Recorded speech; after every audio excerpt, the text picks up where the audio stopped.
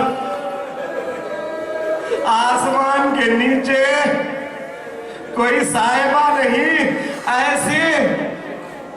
ایسے ظالموں کے ہاتھوں میں حکومت ہے، کوئی ہاتھ اٹھا کر انگلی اٹھا کر زیارت بھی نہیں پڑھ سکتا، کوئی قریب نہیں جا سکتا، کوئی رات کے وقت چراغ بھی نہیں جلا سکتا۔ مولا یہ تو مدینہ ہے۔ اللہ اکبر۔ لو عزادارو، سید سجاد نے زندگی میں بھی آرام نہیں کیا، اور مرنے کے بعد بھی قبر زیر آسمان ہے، صاحبان نہیں ہے۔ ہائے سجاد، کربلا کے بعد بھی تم سید سجاد ہو، دوسرا ہوتا تو کہہ دیتا خدا کوئی نہیں۔